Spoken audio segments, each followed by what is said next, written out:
સૌને નવા વર્ષની ખૂબ ખૂબ શુભેચ્છાઓ આપું છું. આપણા શરીરના રક્તકણો દર 120 દિવસ પછી સંપૂર્ણપણે બદલાઈ જાય છે. આપણી ત્વચાના કોષો છે તે 7 થી 10 દિવસમાં બદલાય છે. આપણા મગજના જે જ્ઞાન તંતુઓ છે એ લગભગ 7 થી 10 વર્ષની અંદર બદલાય છે. શરીરના જુદા જુદા ઓર્ગન્સના સેલ સમયે બદલાય છે. આ ઋતુઓ બદલાય છે. કેલેન્ડરના પાના બદલાય છે. અને વર્ષ 2080 વિક્રમ સંવતથી હવે 2081 પણ બદલાયું, તો એની સાથે સાથે આપણા જીવનમાં પણ બદલાવ આવવો જરૂરી છે. આજે 2081માં આપણે કઈ રીતે બદલાયું? પરિવર્તન આપણે સૌ જાણીએ છીએ કે પરિવર્તન એ સંસારનો નિયમ છે. જો સૃષ્ટિમાં પરિવર્તન આવતું હોય તો આપણા જીવનમાં પરિવર્તન કેમ નહીં? તો આજે પરિવર્તનના 5 નિયમની મારે આપ સૌની સાથે વાત કરવી છે. દર વર્ષે જેમ આઈફોનનું એક લેટેસ્ટ મોડેલ બહાર પડે છે 10 સપ્ટેમ્બરમાં, અત્યારે આઈફોન 16 પ્રો મેક્સ ચાલી રહ્યું છે. આવતા વર્ષે 17 આવશે મોડેલ. તો આટલું પણ 2081માં એક નવું મોડેલ બહાર પડવું જોઈએ. અને જો આપ સૌ ઈચ્છતા હોય કે હા અમારે પણ અમારા જીવનમાં પરિવર્તન લાવવું છે અને એક નવા વર્ઝન બનીને બહાર આવવું છે 2082ની સાલમાં, તો આ 5 પરિવર્તન આપણે સૌ આપણા જીવનમાં કરીશું. તો સૌથી પહેલી અપડેટ છે આપણા સોફ્ટવેરમાં અપડેટ આવે, મોબાઈલમાં અપડેટ આવતી હોય છે. સમયે અપડેટ આવે કે વર્ઝન સોફ્ટવેરને નવું કરો. તો એ રીતે આપણા જીવનની પણ આપણે 5 અપડેટ કરીશું. સૌથી પહેલી અપડેટ છે એ છે ક્ષમા. આ વર્ષે આપણે ક્ષમા આપીશું અને ક્ષમા માંગીશું. એક ધારદાર પથ્થર જો માથામાં વાગી જાય તો પીડા થાય છે. બ્લેડ વાગી જાય આંગળીમાં તો પીડા થાય છે. એક છરી જો સાફ સુધારતા વાગી જાય ને તો પીડા થાય છે. પણ સૌથી વધારે પીડા જ્યારે કોઈના શબ્દો વાગે ને ત્યારે થતી હોય છે. અને શબ્દો વાગે ત્યારે શરીરને લોહી નથી નીકળતું, પણ આપણું હૃદય લોહીમાં થઈ જાય છે. અંદર ક્યાં ઘા લાગી જાય છે. પાછળના વર્ષોમાં કદાચ કોઈના શબ્દોના ઘા આપણને લાગ્યા, કદાચ આપણા થકી કોઈને આપણા શબ્દોના ઘા લાગ્યા હશે. એ પીડા હજુ એ હશે, એ ઘા હજુ પણ આપણી અંદર તાજા હશે. તો આ વર્ષે આપણે નક્કી કરીશું કે એ પીડામાંથી મુક્ત થઈશું. અને મુક્ત થવાનો એક જ ઉપાય છે ક્ષમા આપી લેવી અને ક્ષમા માંગી લેવી. આ 2 વસ્તુ કરવાથી આપણી આ પીડા દૂર થાય છે. 1 વર્ષ સુધી મૌન પાળવું ખૂબ આસાન છે, પણ જ્યારે જે વ્યક્તિ સાથે આપણે અબોલા લીધા હોય એ વ્યક્તિ જ્યારે આપણી સામે આવીને ઊભી રહે ને ત્યારે 2 વાક્ય બોલવા બહુ અઘરા છે. કારણ કે આપણો અહંકાર આવી આવે છે. આપણે ક્ષમા એટલી જલ્દી નથી આપી શકતા. મુંબઈના 2 ભાઈઓની મારે વાત કરવી છે. મુંબઈની અંદર જે કોઈ ગયા હશે આપને ખબર હશે, the most crowded city of India is Mumbai. એક પ્લેસથી બીજા જગ્યાએ તમારે જવું હોય, તમે લોકલ ટ્રેનની ભીડ જોઈ શકો છો, રસ્તાનો ટ્રાફિક જોઈ શકો છો. આવા મુંબઈ શહેરની અંદર 2 સગા ભાઈઓ વચ્ચે કંઈક અણબનાવ થયો અને બંને વચ્ચે ના સંબંધ તૂટી ગયા. અબોલા તરીકેમાં બંને કે હવે તારા ઘરે હું નહીં આવું ને મારા ઘરે તારે નથી આવું. આ અબોલા 1-2 વર્ષના નહીં, પૂરા 17 વર્ષના. 17 વર્ષ સુધી નાનો ભાઈ મોટા ભાઈને ઘરે નથી ગયો કે મોટો ભાઈ નાના ભાઈને ઘરે નથી ગયો. કારણ કે બંને વચ્ચે અબોલા છે. ના કોઈ પ્રસંગમાં હાજરી આપતી, ના કોઈ મરણમાં હાજરી આપતી. બસ આજથી આપણે બંને ભાઈઓ જુદા છે. 17 વર્ષ વીતી રહ્યા પછી નાના ભાઈને થાય છે કે આ વેરનો મારે અંત લાવવો છે. આ ક્યાં સુધી મારે મનમાં વેર ભરીને જીવવાનું? બસ મેં નક્કી કર્યું છે કે હું મારા મોટા ભાઈની પાસે જઈને માફી માંગીશ. આ બેન મૃત્યુનો મારે અંત લાવો છે. અને નાનો ભાઈ નક્કી કરે છે કે કાલે સાંજે હું નોકરી પરથી આવું પછી મોટા ભાઈના ઘરે જઈશ. મોટા ભાઈનું ઘર નાના ભાઈના ઘરથી 18 કિલોમીટર દૂર હતું. મુંબઈ લોકલ ટ્રેનમાં બેસીને સાંજના છેડે એ મોટા ભાઈના ઘરે પહોંચે છે. જેમાં મોટા ભાઈ આ નાના ભાઈને જોવે છે એને ના બોલવાના શબ્દો સંભળાવે છે, ખૂબ અપમાન કરે છે અને એને ધક્કો મારીને ઘરની બહાર કાઢી મૂકે છે. 17 વર્ષ વીતી ગયા છે પણ હજુ વેરભાવ નથી વીત્યો. હજુ એ શબ્દોના ઘા એટલા તાજા છે. હૃદયની અંદર હજુ એમને એ પીડા સંતરી રાખી છે. નાના ભાઈને ધક્કો મારીને બહાર કાઢી મૂકે, ઘરના દરવાજા બંધ કરી દીધા. તારી હિંમત કેવી રીતે થઈ મારા ઘરમાં આવવાની? કોને પૂછીને તું મારા ઘરે આવ્યો છું? તું મારા માટે મારી ચૂક્યો છે. તારે મારે ઘરે આવવાનો કોઈ નહોતો. ખૂબ એના શબ્દો સંભળાવ્યા છે ને ભાઈને રોડ પર ફેંકી દે છે.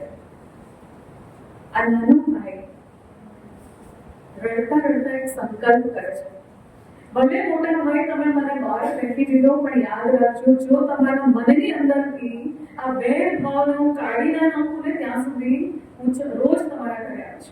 આ સંકલ્પ લઈ જાય છે. બીજો દિવસ થયો, ફરીથી આ નાનો ભાઈ જોબ ઉપરથી આવે, ઘરે જાય અને સાંજે 17 કિલોમીટર લોકલ ટ્રેનમાં સફર કરીને પાછો મોટા ભાઈના ઘરે આવે. ફરીથી એ જ અપમાન, એ જ ઘૃણા, ઘરની બહાર કાઢી મૂકવાનું, કોઈ આવકાર નહીં. બીજો દિવસ, ત્રીજો દિવસ, આ જ વ્યવહાર. ચોથો દિવસ, 1 મહિનો, 2 મહિના, 3 મહિના, એક દિવસ એવો નથી ગયો કે નાના ભાઈ મોટા ભાઈના ઘરે નથી આવ્યો. અને એક દિવસ એવો નથી ગયો કે મોટા ભાઈએ નાના ભાઈનું અપમાન ન કર્યું. તેમ છતાં નાના ભાઈએ નક્કી કર્યું છે કે મારે મારા મોટા ભાઈના મનમાંથી વેરભાવ કાઢી લેવો. 3.5 મહિના થયા, એક દિવસ આ નાના ભાઈ ચૂક્યો નથી.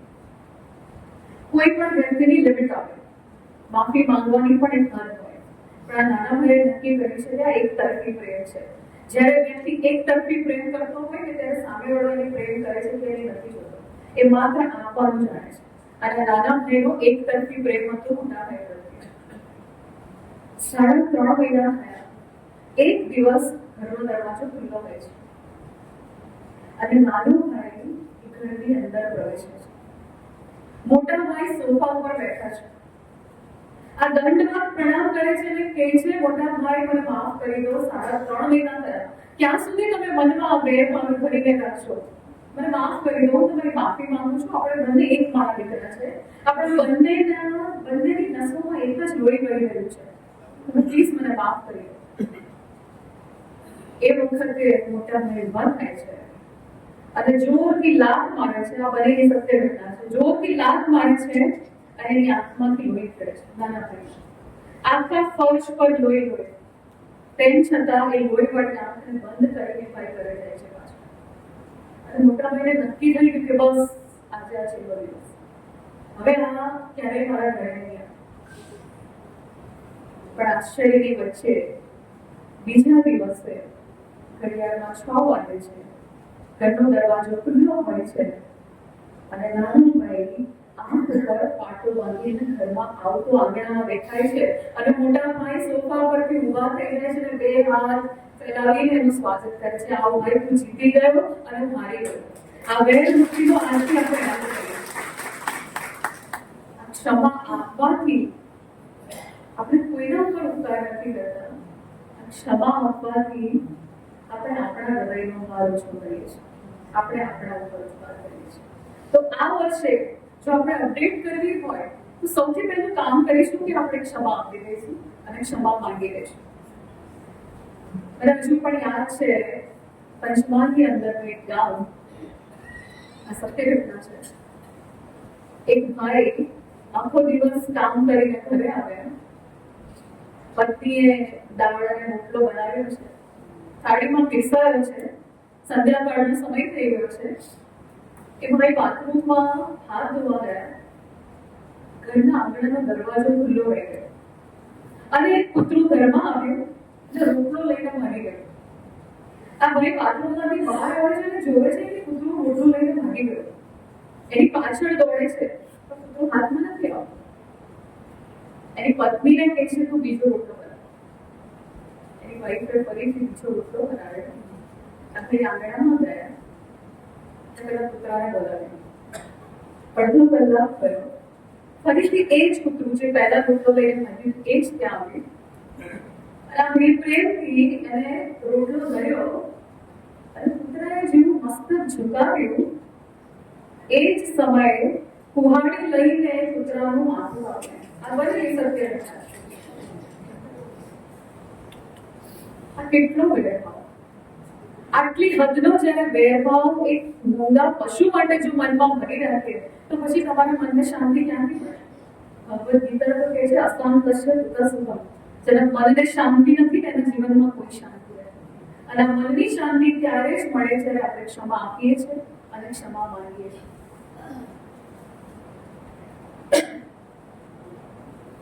આ માફી मांगिए ना, एक बहुत सारा शेर मुझे याद आ कि जिंदगी को हमने कुछ इस तरह से आसान कर दिया, जिंदगी को हमने कुछ इस तरह से आसान कर दिया, किसी से माफी मांग ली तो किसी को माफ कर दिया. माफ करवाથી અંતે તો આપણને જ ફાયદો થતો હોય. અને આપણે હંમેશા એવું માનતા હોય કે એનો વાંક છે ને એ આવીને માફી માંગશે, હું શું કામ માફી માંગુ? દર વખતે માને જ ચૂકવાનું. પણ આપણે ક્યારે એ નથી જોતા કે જો ડિસ્પ્યુટ થયા છે, ઝઘડો થયો છે, મનમોટાવ થયો છે, તો ક્યાંક ને ક્યાંક થોડા ઘણા અંશે વાંક મારો પણ છે. કોઈ બેવફા થઈને છોડી દેતા હોય ને ત્યારે આપણે હંમેશા એવું કે આ બહુ ખરાબ છે અને મારી સાથે બેવફાઈ કરી મને દગો આપ્યો. पर कुछ तो मजबूरियां रही होगी उनकी बेवफाई की भी, कुछ तो मजबूरियां रही होगी उनकी भी, क्योंकि हर कोई बेवफा नहीं होता.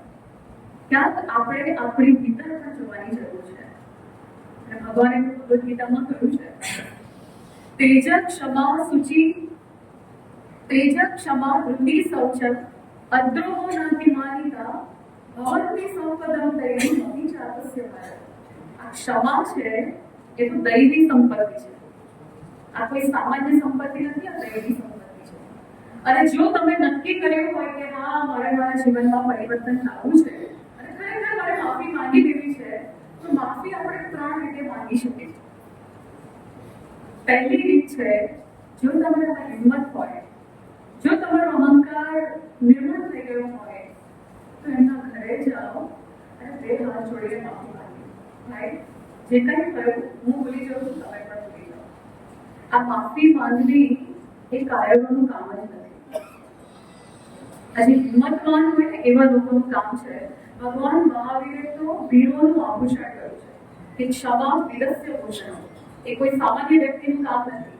જો તમારામાં હિંમત હોય તો ઘરે જઈને માફી માંગી લો. બીજું, એવું ન કરી શકતા હોય તો ફોન પર માફી માંગી શકાય. તમે એને ફોન કરીને પણ કહી શકો કે ભાઈ જે કંઈ થયું હું ભૂલી જાઉં છું, તમે પણ ભૂલી જાઓ, મારાથી બી કંઈ થયું હોય તો હું માફી માંગી લઉં. અને ત્રીજું, એ પણ ન કરી શકતા હોય, ક્યાંક આપણો અહંકાર આડે આવતો હોય, ક્યાંક પરિસ્થિતિ આડે આવતી હોય તો એક સાદા કાગળ ઉપર માત્ર સોરી શબ્દ લખીને આપી દો. તમે નક્કી વાંચો તમારા હૃદયમાંથી બહુ મોટો કામ થઈ જશે અને તમારું એક નવું વર્ઝન બહાર આવશે. આ પહેલી અપડેટ આપણે 2081ના સાલમાં કરવાની છે, વિક્રમ સંવત 2081. પહેલી અપડેટ આપણે કરીશું. બીજી અપડેટ કરીશું સ્વીકાર.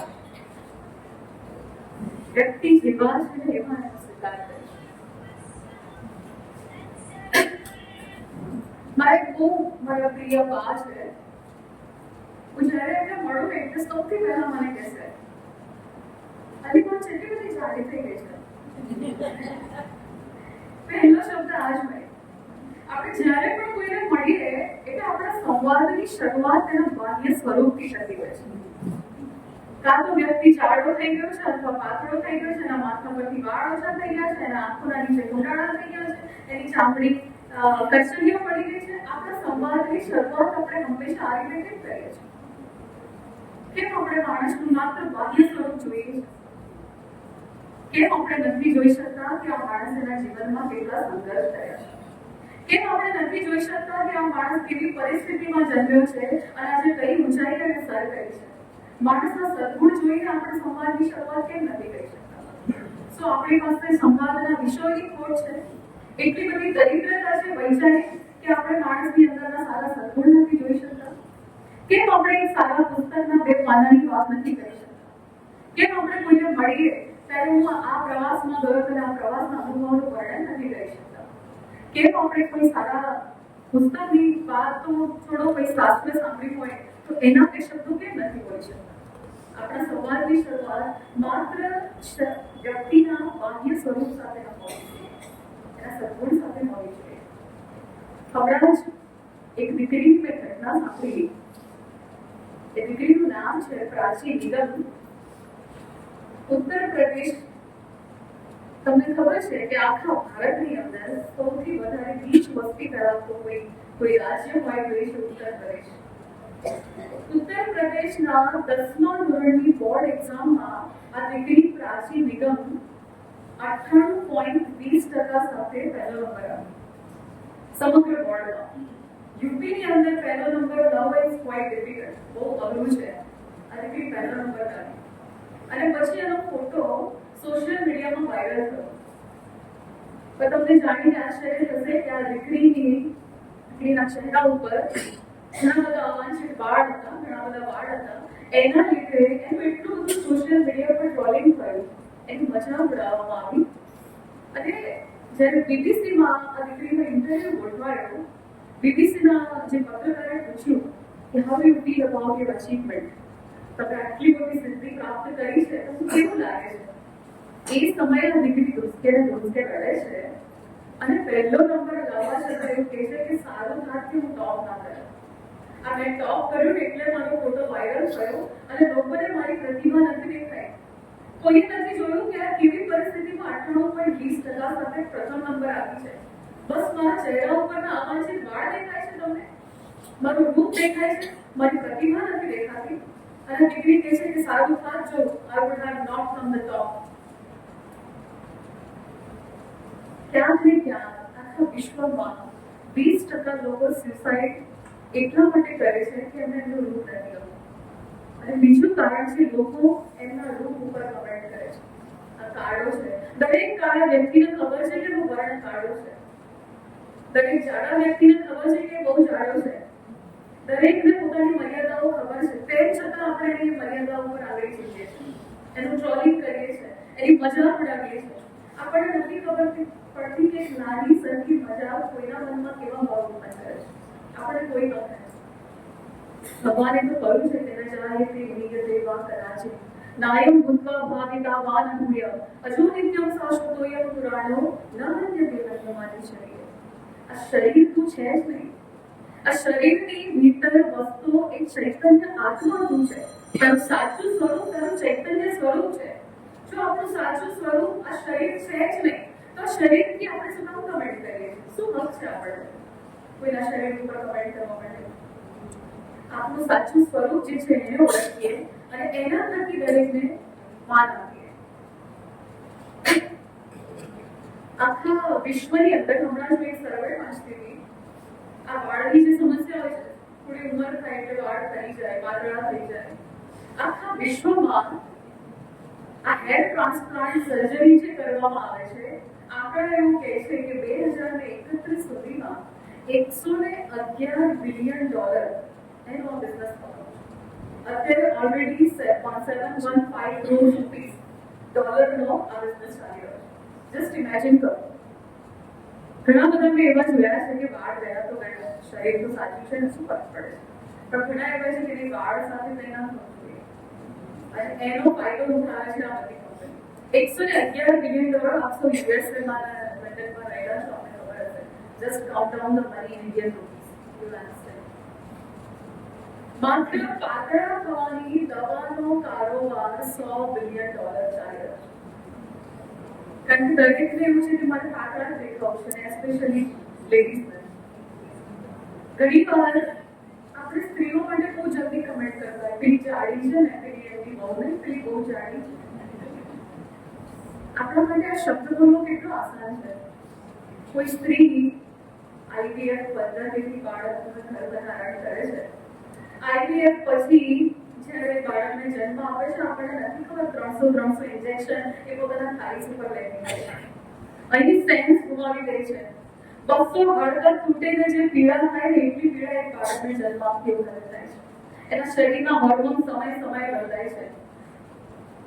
એ મેનોપોઝમાં બી પસાર થતી હોય છે. આપણને નથી ખબર એના શરીરમાં શું તકલીફ થાય છે. ક્યાંક હોર્મોન્સના લીધે એના શરીર વધી જાય છે, ક્યાંક પાતળું થઈ જાય છે. અને આપણા માટે બહુ આસાન છે, બસ કહી દેવું કે જાડી છે કે પાતળી છે. કોઈ ખબર નથી આપણે. જો કોઈને આપણે સુંદરતા પ્રદાન નથી કરી શકતા તો એના પ્રૂફ ઉપર પણ આપણે કમેન્ટ કરવાનું કોઈ કામ નથી. તો વ્યક્તિના આપણે સ્વીકાર કરીએ. ભગવાન તો કહે છે જાતે શરીર ધ્રુવો વૃત્તિ ધ્રુવમ જન્મ વૃતસ્ય છે તસ્માત પરિહાર્યાર્થે કથમ સૂચિ મનસી. જેનો જન્મ છે ને મૃત્યુ નક્કી છે. ક્યારે કેવી રીતે શું જશે આપણને ખબર નથી. માટે આ એક બીજો આપણા સૌની અંદર આ અપડેટ કરીશું કે જ્યારે પણ કોઈને પણ મળીએ એના બાહ્ય સ્વરૂપ સાથે આપણે કોઈ નિસ્બત નથી. એના આંતરિક જે રૂપ છે એને આપણે વખાણીએ, એના એ બાબતો જે સદગુણો છે એની આપણે વાત કરીએ. આ બીજો અપડેટ આપણે કરીશું આ વર્ષે. ત્રીજું છે સન્માન. ઘણી વાર કોઈ દુકાનમાં અમે કોઈ વસ્તુ લેવા જઈએ, મને યાદ છે દુકાનદાર અમને કહેતા હોય બેન ઘરે જજો ને અમારો માણસ આવશે ને પછી રિપીટ કરી આપશે. ત્યારે મને એમ થાય કે માણસ એટલે પણ શું એનું કોઈ નામ નથી? અમારો માણસ આવી રિપીટ કરશે? એની અંદર સંવેદનાઓ નથી? શું એ કોઈનો પતિ નથી? શું કોઈના બાળકોનો પિતા નથી? એ કોઈનો દીકરો નથી? શું એની કોઈ આઈડેન્ટિટી નથી? માત્ર આપણા અંડરમાં કામ કરે છે એટલે માણસ થઈ ગયો. એનું સન્માન કરવાનો પૂરેપૂરો હક છે. એ સન્માનનો અધિકારી છે. કોઈ પટાવાળો આવશે ને પટાવાળો પાણી ભરી રહ્યો છે. કોણ છે પટાવાળો? માત્ર આપણા કરતા ઉતરતી પોસ્ટ ઉપર કામ કરે છે એટલે આપણે પટાવાળો કહીને સંબોધીશું. શું એ સન્માનનો અધિકારી નથી? દરેક વ્યક્તિ આ વિશ્વમાં મેં હમણાં જ કહ્યું કે આપણે ચૈતન્ય સ્વરૂપ છે. દરેકની અંદર ઈશ્વરનો અંશ છે. જો આપણે એનું અપમાન કરીએ છીએ તો આપણે ઈશ્વરનું અપમાન કરીએ છીએ. આ વર્ષે આપણે દરેકને નામથી બોલાવીએ. હમણાં જ આપણા આદરણીય રતન ટાટાજીનું અવસાન કર્યું. રતન ટાટાજીની સાથે સતત એક તમે કદાચ જોયું હશે એક યુવાન દીકરો 20-25 વર્ષની ઉંમરનો એક યુવાન સતત એમની સાથે રહેતો. એક વાર એ પોતાના પુસ્તકમાં લખે છે, એનું નામ છે મિસ્ટર શાંતનુ નાયડુ.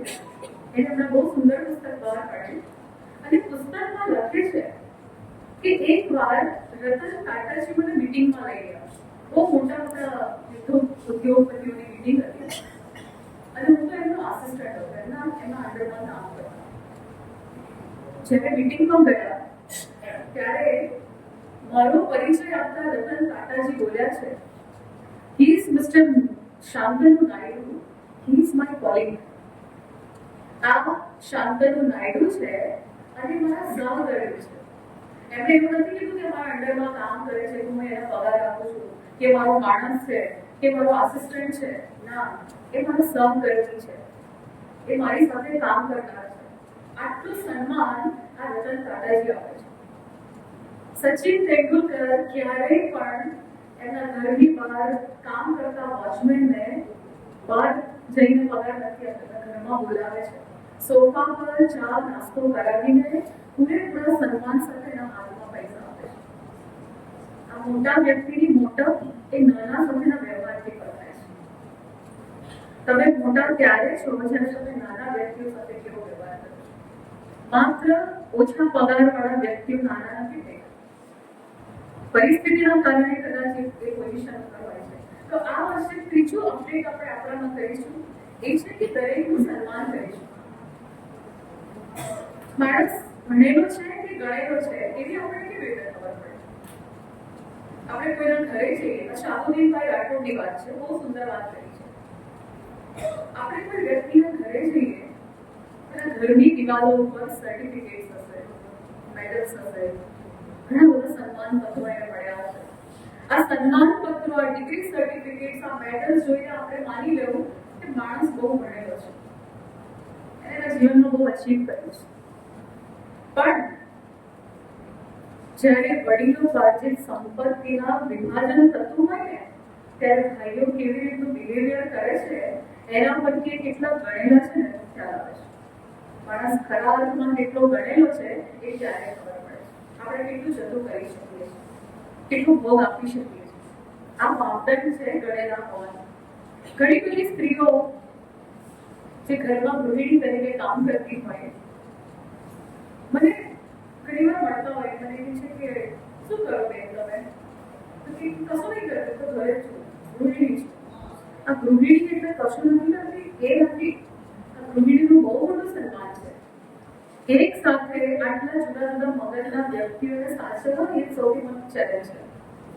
માત્ર PhD ની ડિગ્રી મળી જવાથી કે ME કે BE કે આ બધી ડિગ્રી મળી જવાથી મહાન નથી થવાનું. એક ગૃહિણી ખૂબ સન્માનને પાત્ર છે. સવારે ઉઠીને કોને કયો નાસ્તો ભાવશે, કોનું ટિફિન ક્યારે બનાવવાનું, દાદાને ક્યારે દવા આપવાની છે, કોને ક્યારે હોસ્પિટલ લઈ જવાના છે, બધી જવાબદારી ઘરની ગૃહિણી સંભાળે છે. કપડા મશીનમાં નાખ્યા છે કે નહીં, ઘરે કામ કરવા આવતા બેન ક્યારે આવશે, આ બધું ધ્યાન રાખે છે. એક દિવસ બે દિવસ જ્યારે યાત્રા પર જાય ને બેનપણીઓ સાથે ત્યારે ખબર પડે કે ઘર કેવી રીતે ચાલે છે. આ દરેક સ્ત્રી સન્માનની અધિકારી છે. એ નોકરી કરે ના કરે, whether she is an educated or whether she is not, each and every woman deserves respect. સન્માનની અધિકારી છે. ત્રણ અપડેટ આપણે અત્યાર સુધી ચર્ચા કરી, થોડું રિવિઝન કરી લઈએ. સૌથી પહેલા ક્ષમા, બીજું સ્વીકાર, ત્રીજું સન્માન. ચોથું પરિવર્તન આપણે આપણા જીવનમાં લાવીશું એ છે સમજણનો વિકાસ. સાચી સમજણનો વિકાસ કરવાનો. એકવાર એક 7મા 8મા ધોરણમાં ભણતો છોકરો એના પપ્પા પાસે ગયો અને જે પપ્પા હતા આ યુદ્ધની શરૂઆત કેવી રીતે થાય એ મને શીખવાડો ને. અત્યારે બહુ બધા યુદ્ધ ચાલી રહ્યા છે એટલે પપ્પાને બહુ રસ પડે એમાં કે આટલો બધો વખત પછી મારી પાસે આવે મને કોઈ પ્રશ્ન પૂછ્યો એટલે કીધું બેસ બેટા અહીંયા બેસ. છાપું વાંચતા છાપું બંધ કરી દીધું, દીકરાને પાસે બેસાડ્યું. પછી કીધું કે જો બેટા તું એવું ધાર કે પાકિસ્તાને ભારત ઉપર હુમલો કર્યો. હજુ તો આ વાક્ય પુરુષ થાય છે ત્યાં એની મમ્મી ટ્રે લઈને આવી, પાણી મૂક્યું. શું તમે છોકરાને થોડું શીખવાડો? આ પાકિસ્તાન ભારત ઉપર હુમલો કરે એની ત્રેવડ છે. પાકિસ્તાન એના પોતાના પ્રોબ્લેમ સોલ્વ નથી કરી શકતો એ કઈ રીતે ભારત ઉપર હુમલો કરવાનો? છોકરાનું ઉદાહરણ આપવાના હોય ને તો જરા અપડેટેડ ઉદાહરણ આપો. આ રોજ છાપું વાંચો તમને ખબર નથી પડતી કોને કોના પર હુમલો કર્યો? અરે ઉદાહરણ આપવું હોય તો એવું કહો કે રશિયાએ યુક્રેન પર હુમલો કર્યો. અરે ઉદાહરણ આપવું હોય તો એવું કહો કે ઇઝરાયલે હમાસ ઉપર હુમલો કર્યો, ગાઝા પટ્ટી ઉપર હુમલો કર્યો. આ પાકિસ્તાને ભારત પર હુમલો કર્યો. આવું તો કોઈ ઉદાહરણ અપાય? એટલે મેં ભાઈ કહે છે કે જો તું માથા પર નહીં કરવાય, હું એને ભણાવું છું ને, તને બહુ આવડતું તો તું ભણાવ, હું જ્યારે એને ભણાવવા બેસું છું ત્યારે તો કેમ વચ્ચે આવે છે? જો તમે છે તમારી ભૂલ નથી સ્વીકારતા. હું અહીંયા 20 માણસને ભેગા કરું, તમે બધાને પૂછો ક્યારે તમે તમારી ભૂલ સ્વીકારો છો? અત્યારે તમે ખોટું ઉદાહરણ આપ્યું છે, હું તમારી ભૂલ બતાવું છું ને તમે તમારી ભૂલ કેમ નથી સ્વીકારતા? જો તું દરેક બાબતમાં મારી ખોળખામણ કરવાનું છોડી દે, તમે દર વખતે મારો બાપ દેખાય છે, તમે આમ કર્યું, તમે તેમ કર્યું, અને જો તને બહુ તકલીફ હોય ને તો તું જમીને તારા પપ્પાના ઘરે ઊંઘી જઈશ તને લાગે. મારી સાથે માથાકૂટ નહીં કરવાની. બંને વચ્ચે બહુ બધું યુદ્ધ ચાલ્યું અને છોકરો જોવે છે. પપ્પા બસ ખબર પડી ગઈ યુદ્ધની શરૂઆત કેવી રીતે. પપ્પા મેં તો થિયરી પૂછી હતી ને તમે તો મને પ્રેક્ટિકલ ડેમો આપી દીધી. આ યુદ્ધની શરૂઆત એક નાનકડા તાણથી થતી હતી, એક સમજણના અભાવથી થતી હતી. એકવાર એક ભાઈના લગ્ન થયા અને ભાઈબંધને 2-3 વર્ષ પછી મળ્યા. ભાઈબંધ કહે છે કે ભાઈ કેવું ચાલે? લગ્ન જીવન ભાભી બધું સારું રાખે છે?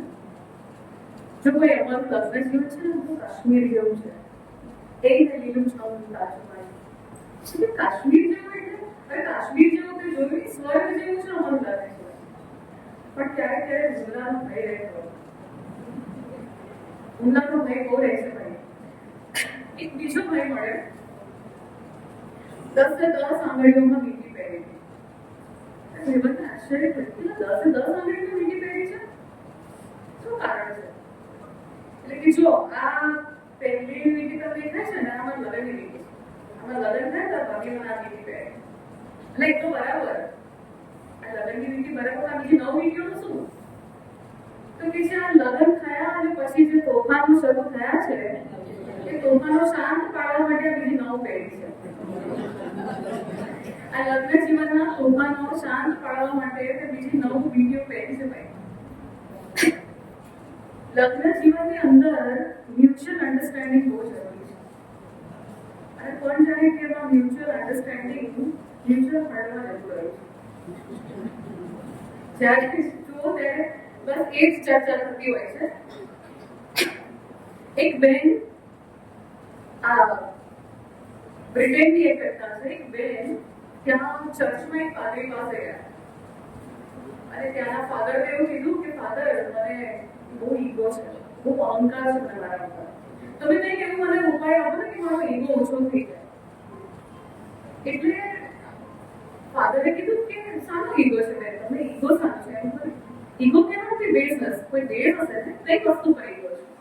એટલે ફાધર એવું છે ને કે આમ સવારમાં તૈયાર થતી હોય તો મને એવું લાગે છે કે બહુ જ બ્યુટીફુલ છે, મારા જેટલી બ્યુટીફુલ કોઈ છે નહીં. ફાધરે બેનને આમ ધ્યાનથી જોયું, ચિંતા ન કરો, બધું થઈ જશે. શું બધું થઈ જશે ફાધર? મને બહુ ઈગો છે, તમે કોઈ ઉપાય આપો. અને ફાધર કે જો બેન, આ ઈગો નથી, આ મિસઅન્ડરસ્ટેન્ડિંગ છે. આ અહંકાર નહીં પણ તમારી ગેરસમજ છે કે તમે બહુ બ્યુટીફુલ છો. આપણા અત્યારે તમે જુઓ તો જે ડિવોર્સના કેસીસ થાય છે સમાજની અંદર, અમેરિકામાં તો નવાઈ નથી, 50% ડિવોર્સિસ છે, પણ ઇન્ડિયામાં પણ હવે આંકડો વધી રહ્યો છે. હમણાં લેટેસ્ટ આંકડા પ્રમાણે મેટ્રો સિટીમાં 45% marriages converts into divorce. 2-3 વર્ષની અંદર ડિવોર્સ થાય છે. કેમ આટલા બધા ડિવોર્સિસ છે? આપણા દેશમાં 7 જન્મની સંસ્કૃતિ હતી, 1 જન્મ નહીં 7 જન્મ, પણ આ 7 જન્મ 7 મહિનામાં છૂટા પડી જતા હોય છે. તો ડિવોર્સ આ બધી જ ઘટનાઓ પાછળ એક જ કારણ છે, એ છે સાચી સમજણનો અભાવ. ક્યાંક ને ક્યાંક આપણામાં સમજણનો અભાવ છે. અને એ સમજણ એ કેવી રીતે વિકસી શકે? જ્યારે આપણા જીવનની જવાબદારી આપણે જાતે લઈએ. એકવાર એક સેમિનાર ચાલતો હતો અને સેમિનારમાં પેલા ટ્રેનરે કહ્યું કે તમે બધા મને સમજાવો કે તમારા જીવનમાં જો તમે પ્રગતિ નથી કરી શક્યા તો કોણ જવાબદાર? એટલે બધા એક ભાઈ ઊભા થાય કે અમારી વાઈફ છે ને બહુ માથાભારે થતો છે, એ જલ્દી મારા જીવનમાં આવી છે, મારી પ્રગતિ રોકાઈ ગઈ છે. બીજો એક ભાઈ ઊભો થયો તો કે છે કે મારો નાનો ભાઈ છે ને મને બહુ હેરાન કરે છે, એના લીધે હું કંઈ કરી શકતો નથી. એક બહેન ઊભા થયા, મારી સાસુ બહુ ત્રાસદાયક છે, એ બધું એક્સપ્લેન કરી નહીં શકું, પણ તમે સમજી જાઓ ને એના લીધે હું કંઈ નથી કરી શકતી. છેલ્લે આ ટ્રેનરે બધાને એક રૂમમાં મોકલ્યા. ટ્રેનરે બધાને કહ્યું કે જાઓ પેલા રૂમમાં અને અંદર જે તમને દેખાશે ને એ જ તમારી પ્રગતિને રોકે છે. બધા ગયા. થોડી વાર પછી બહાર આવે અને કહે છે કે તમારી વાત સાચી છે, અમારા જીવનમાં આગળ વધતા જો કોઈ અમને રોકતું હોય ને તો એ અમારું જ પ્રતિબિંબ છે. આ દુનિયામાં કોઈની તાકાત નથી તમને આગળ વધતા રોકી શકે જ્યાં સુધી તમે પોતે હાર નથી માનતા. તમારી પ્રગતિ માટે માત્ર અને માત્ર તમે જવાબદાર. જો તમે નક્કી કરશો કે મારે કરવું જ છે તો દુનિયાની કોઈ તાકાત નહીં રોકી શકે, તમે કરી શકશો.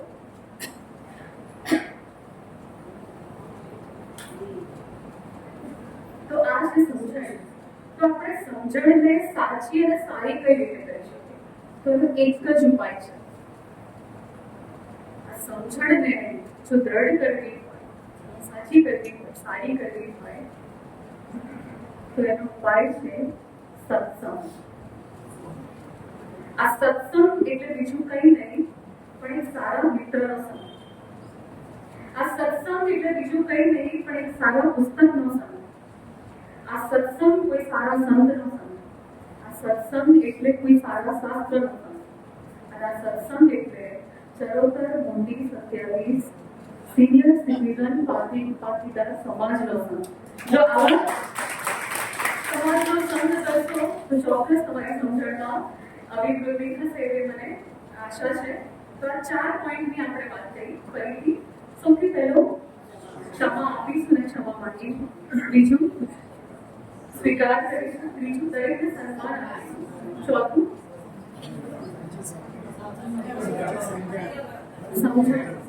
સમજણ આપણી સારી થઈ શકશે. પાંચમું સત્સંગ. જેમ રામકૃષ્ણ પરમહંસે એકવાર એક જણે કીધું કે મહારાજ મારા મનમાં છે બહુ નેગેટિવ વિચારો આવે છે. બહુ વિચાર કરું છું, મારું મગજ ખરાબ થઈ ગયું છે, મારે શું કરવું જોઈએ? એટલે ઠાકોર રામકૃષ્ણ પરમહંસે કીધું કે તું આ ઘોડી છે એમાં બેસી જા, તારે કઈ દિશામાં જવું છે? તો કે છે પૂર્વમાં. તો તું પૂર્વમાં ચાલતો થઈ જા, પશ્ચિમ આપોઆપ છૂટી જશે. નેગેટિવ વિચારોથી છૂટવું હોય તો પોઝિટિવની દિશામાં આગળ વધતા જાઓ, નેગેટિવ આપોઆપ છૂટી જશે.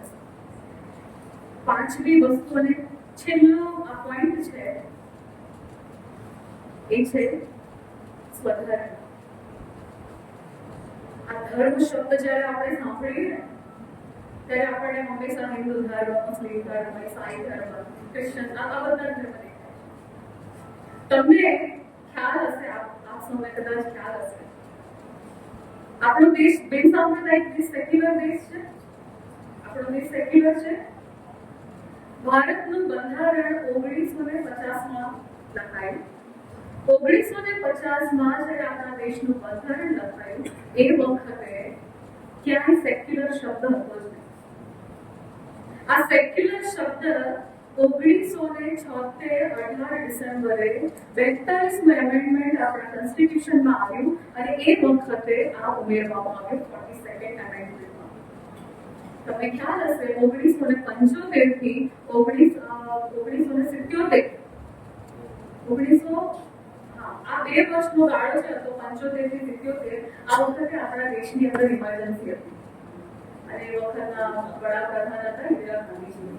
જ્યારે દેશમાં ઇમરજન્સી જાહેર કરવામાં આવે એ વખતે બધો પાવર એક વ્યક્તિ પાસે હતો. ના રાજ્ય સરકાર કંઈ કરી શકે, ના સુપ્રીમ કોર્ટ કંઈ કરી શકે. બધા પાવર એક કરતા પાવર થઈ ગયા. અને આ 42nd એમેન્ડમેન્ટ જે આપણા દેશમાં આવ્યું that was considered as the most controversial amendment. સૌથી વધારે જો ચર્ચા થઈ હોય તો એ આ 42મા એમેન્ડમેન્ટ છે. એ પહેલા આપણને સેક્યુલર નહોતો. અને મોરારજીભાઈ દેસાઈએ ઘણા બધા ખૂબ પ્રયત્નો કર્યા પણ ક્યાંક ને ક્યાંક આ નીકળ્યું નહીં. 3 શબ્દો આપણા બંધારણની અંદર ઉમેરવામાં આવ્યા. એ છે પહેલો સેક્યુલર, બીજો છે ઇન્ટિગ્રિટી અને ત્રીજો એક શબ્દ ઉમેરવામાં આવ્યો. આ 3 શબ્દો that is socialist. આ 3 શબ્દો આપણા એમેન્ડમેન્ટમાં આપણા કોન્સ્ટિટ્યુશનમાં ઉમેરવામાં આવ્યા 1976. આપણા દેશમાં 3 વાર ઇમરજન્સી લાગુ પડી છે. પહેલી ઇમરજન્સી 1962માં જ્યારે ઇન્ડો ચાઇના વોર થયો હતો. બીજી ઇમરજન્સી લાગી 1971માં જ્યારે ઇન્ડો પાકિસ્તાન વોર હતો. અને ત્રીજી ઇમરજન્સી જે સૌથી વધારે લાંબા સમય સુધી લાગી અને એ છે 1975 થી 77 એ વખતે આપણા સંપાદક ઇન્દિરા ગાંધીજી હતા. તમને નવાઈ લાગશે જાણીને કે આપણા દેશની અંદર સેક્યુલર શબ્દ 1976માં આવ્યો જ્યારે પાકિસ્તાનની અંદર 1947 થી 1955 સુધી that country was secular country. કારણ કે મોહમ્મદ અલી ઝીણા ત્યાં હતા. અને 55ની અંદર 1955માં મોહમ્મદ અલી ઝીણાનું અવસાન થયું અને ત્યારબાદ જે નવા પ્રેસિડેન્ટ આવ્યા એમણે પાકિસ્તાનને ઇસ્લામિક રિપબ્લિક કન્ટ્રી તરીકે જાહેર કર્યું. આ આખી કોન્ટ્રોવર્સી આખી અલગ છે પણ હાલ મારે આપની સાથે જે વાત કરવી છે એ હિન્દુ મુસ્લિમ ધર્મની નથી કરવી, મારે સ્વધર્મની વાત કરવી છે. ભગવદ ગીતામાં તો કહે છે સ્વધર્મે નિધનમ શ્રેય પરધર્મો જ્ઞાન શ્રેયાન સ્વધર્મો વિગુણ પરધર્મા સ્વનુતિષ્ઠતા સ્વધર્મે નિધનમ શ્રેય પરધર્મો જ્ઞાન. આ સ્વધર્મ એટલે જન્મથી આપણને મળેલા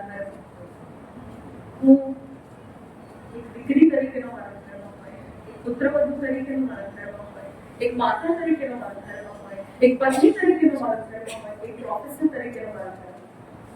આ વર્ષે આપણે 5મી અપડેટ આપણા જીવનમાં કરીશું કે આપણા સ્વધર્મને સારામાં સારી રીતે નિભાવશું. જે આપણી ફરજમાં આવે છે એ ફરજમાં આપણે સહેજ પણ નહીં ચૂકીએ. હાલની પરિસ્થિતિમાં જે પણ ફરજ મળી છે એને આપણે સારામાં સારી રીતે નિભાવીશું. 2008માં મુંબઈમાં 26 નવેમ્બર ત્યાં તાજમહલ પેલેસ 5 સ્ટાર હોટલ છે ગેટવે ઓફ ઇન્ડિયાની સામે, તેમાં રાતના 8:30 વાગે 4 આતંકવાદી અંદર ગઈ. એ સમયે ત્યાં આગળ એક ઇન્ટરનેશનલ કોન્ફરન્સ ચાલતી હતી.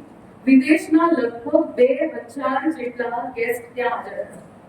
2000 જેટલા વિદેશી મહેમાનો. આ આતંકવાદી અંદર આવ્યા, એમની પાસે AK-47 હતી. AK-47 is band in India. આપણી પાસે આપણી જે પોલીસ ફોર્સ છે એમની પાસે રાઇફલ્સ હોય છે. રાઇફલ્સના ઘણા બધા ગ્રેડ્સ છે, મેં ડિટેલમાં નહીં જોઉં, પણ AK-47 અને હેન્ડ ગ્રેનેડ અને પાછળ બેકપેક સાથે આ 4 આતંકવાદીઓ હોટલમાં અંદર આવી ગયા અને અંધારું ગોળીબાર ચાલુ થયો. એ વખતે ત્યાં ડિનર ચાલતું હતું. રાતના 9:30 વાગ્યા. રાતના 9:30 વાગ્યા ડિનરનો પ્રોગ્રામ ચાલતો હતો, કોન્ફરન્સ હતી. ઇવન ગૌતમ અદાણી પણ એ વખતે એ હોટલમાં હાજર હતા. અને આ વખતે ત્યાં મેનેજર તરીકે કામ કરતી બેન્ક્વેટ હોલમાં એક દીકરી, એનું નામ હતું મલ્લિકા જગત. આ દીકરીને ખબર પડી કે હોટલની અંદર આવી ગયા છે આતંકવાદીઓ. ઇમિડિયેટલી એને બધી લાઇટ્સ ઓફ કરાવી. લાઇટ્સ ઓફ કરાવી સાથે સાથે પેલા બધા ડિનર કરતા હતા બધાને કહ્યું કે તમે જલ્દી નીચે ટેબલની નીચે જતા રહો. પતિ પત્ની સાથે હતા, એમને કીધું તમે છૂટા પડી જાઓ. ગોળીબાર થશે, કદાચ પતિ પત્નીમાંથી એક પણ રહેશે. ઇમિડિયેટલી એને લોકોએ હ્યુમન ચેઇન બનાવી.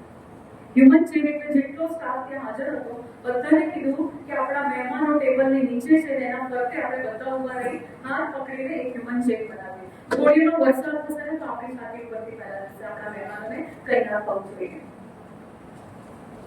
બધા મહેમાનો નીચે હતા. એ વખતે એ હોટલની અંદર 600 માણસોનો સ્ટાફ, 600 લોકોનો સ્ટાફ. તમને શું લાગે આપણે અત્યારે અહીંયા બેઠા છે શાંતિથી, અચાનક જો ખબર પડે કે આ રૂમમાં કોઈ એવું તત્વ આવી ગયું છે, ઇમિડિયેટલી આપણે બધા અહીંયાથી ભાગી ગયા. કોઈ અહીંયા નહીં બેસે, કારણ કે દરેકને પોતાનો જીવ વાગ્યો છે. બહુ સ્વાભાવિક વસ્તુ છે. આ હોટલની અંદર 4 આતંકવાદી આવી ગયા છે. આ જાણવા છતાં આ 600 માંથી એક પણ સ્ટાફ મેમ્બર હોટલ છોડીને ભાગ્યો નથી. વેઇટરથી લઈ અને જનરલ મેનેજર સુધીના બધાએ પોતાની ફરજ નિભાવી છે. એ કહે છે અમારી હોટલમાં 2000 મહેમાનો જો આવ્યા હોય તો અમે હોટલ છોડીને ના ભાગી શકીએ, અમારી ફરજ છે, અમારો ધર્મ છે. એ વખતે એ હોટલના જનરલ મેનેજર હતા મિસ્ટર કર્મવીર કાબુ. અને આ ઘટના જ્યારે ઘટી ત્યારે પોતે બીજી તાજ હોટલ, તમને કદાચ ખબર હશે મુંબઈમાં બેન્ડ્રામાં પણ એક તાજ છે, બીજી પ્રોપર્ટી છે, એ ત્યાં એક મીટિંગમાં હતા. ખબર પડી કે તાજમહલ પેલેસની અંદર આતંકવાદી આવ્યા છે. ઇમિડિયેટલી મીટિંગ છોડીને ભાગ્યા. કે જ્યારે તાજમહલ પેલેસ હોટલમાં આવે છે એ વખતે 6ઠ્ઠા માળ પર રહેતા આખો 6ઠ્ઠો માળ સળગાવી દીધો આતંકવાદીઓએ અને એમની પત્ની અને 2 બાળકો એ આગમાં સળગીને મૃત્યુ પામ્યા. આ હોટલના જનરલ મેનેજર. આ બધું જાણવા છતાં એમણે એમના પિતાને ફોન કર્યો કે પપ્પા, મારી પત્ની અને મારા બાળકો હવે આ દુનિયામાં નથી રહ્યા. એના પિતાએ કહ્યું કે બેટા તું ચિંતા ના કરીશ, અત્યારે તું તારી ડ્યુટી પર છું, તું તારી ફરજ ઘરમાં નિભાવશો. તું જનરલ મેનેજર છું એ હોટલ. 9:30 વાગ્યે મુંબઈ પોલીસ આવી. મુંબઈ પોલીસ પાસે પૂરતા સંસાધનો હતા. માત્ર રાઇફલ્સ અને હેન્ડ ગ્રેનેડ એ પણ કામ નતા કરતા. મુંબઈ પોલીસે પ્રયત્ન કર્યો, આતંકવાદીઓ કાબુમાં નહીં આવ્યા. 4 જ આતંકવાદીઓ, તમે વિચાર કરો, they were well trained terrorists of લશ્કર-એ-તોયબા. કરાચીમાંથી આખું કોઈ એટલે સ્ટ્રેટેજીમાં નહીં જવું, પણ આ લોકો જ્યારે અંદર આવ્યા પછી કંટ્રોલ નહીં થયો. સવારના 4:30 વાગ્યા. સવારના 4:30 નેવલ કમાન્ડોઝની આખી ટીમ ઉતારવામાં આવી મુંબઈમાં અને હોટલમાં બ્લેક હેટ કમાન્ડોઝની ટીમ આવી અને કમાન્ડોએ 60 કલાક સુધી આખું ઓપરેશન ચલાવ્યું અને 60 કલાક પછી 4 આતંકવાદીઓને ઠાર કરી દીધા અને ઓપરેશન પૂરું થયું. બધા જ વિદેશીઓને હોટલમાંથી સાચવીને બહાર કાઢવામાં આવ્યા. 60 કલાક સુધી એમની સેવા કરી, જેટલા પણ અવેલેબલ હતા. 50 વર્ષનો વેઇટર 170 મહેમાનોને બચાવતા એને પોતાનો જીવ ગુમાવ્યો. આ 600 સ્ટાફ મેમ્બરમાંથી 170 ઘાયલ થયા અને 20 થી વધારે લોકોએ પોતાનો જાન ગુમાવ્યો. પણ હોટલ નથી છોડી, પોતાની ફરજ નિભાવી. અને આખું ઓપરેશન કમ્પ્લીટ થયું ત્યારે સૌથી છેલ્લે બહાર નીકળનારા માત્ર 2 વ્યક્તિ હતા. આ દીકરી મલ્લિકા જગત. આપણે ગૌરવ લેવું જોઈએ કે ગુજરાતની કચ્છની દીકરી હતી મલ્લિકા જગત, અને બીજા હતા અંકલ ભગીર ખાન. આ બંને જણાનો આખી ઘટના પૂરી થઈ અને હાર્વર્ડ સ્કૂલ ઓફ બિઝનેસે ઇન્ટરવ્યુ લીધો અને પૂછ્યું કે આવી ઘટના વખતે તમે ભાગ્યા કેમ નહીં? તમે તો મુંબઈમાં રહેતા હતા, તમને મુંબઈના બધા રસ્તાઓની ખબર છે, ક્યાં ભાગવું, ક્યાં છુપાઈ જવું, આ બધું તમે જાણતા હતા. તેમ છતાં તમે હોટલ છોડીને ભાગ્યા કેમ નહીં? એ વખતે આ દીકરી અને પેલા સાહેબ કહે છે કે આપણે ભારતીય છીએ અને અમારી સંસ્કૃતિ અમને શીખવાડી છે કે અતિથિ દેવો ભવ. આ અમારો ધર્મ છે. આ અતિથિ દેવો ભવ, માતૃ દેવો ભવ, પિતૃ દેવો ભવ અને આચાર્ય દેવો ભવ, આ 4 આપણા માટે દેવ તુલ્ય છે, ઈશ્વર સમાન છે. એનું પૂરેપૂરું સન્માન કરવું એ આપણો સ્વધર્મ છે. તો આ વર્ષે આપણે આપણા ધર્મમાં આગળ વધીએ, આપણા સ્વધર્મમાં આગળ વધીએ. જ્યાં પણ જેને પણ મળ્યા આપણા ગુરુજનો, દરેક આપ સૌ મારા ગુરુજનો છો, આપ સૌ મારા પરમ આદરણીય છો. તો આ સ્વધર્મનું આપણે રક્ષણ કરીએ. તો 5 અપડેટ્સ આપણે કરીશું. આ છેલ્લી અપડેટ હતી સ્વધર્મ. અને છેલ્લે હું કહીશ કે પોલિટિક્સમાં કોઈ હોય તો મહાન સરદાર વલ્લભભાઈ પટેલ, ક્રિકેટમાં કોઈ હોય તો મિસ્ટર અક્ષર પટેલ, ગાયનેકોલોજિસ્ટમાં કોઈ હોય તો ડોક્ટર નયના પટેલ, ઇન્ડસ્ટ્રીયલિસ્ટમાં કોઈ હોય તો મિસ્ટર ભાનુભાઈ પટેલ, સાહિત્યમાં કોઈ હોય તો મિસ્ટર રાવજી પટેલ. આ બધા જ ચરોતરના પટેલ વગર સમાજમાં કોઈ પણ પરિવર્તન શક્ય નથી. આપ સૌનો ખૂબ ખૂબ આભાર.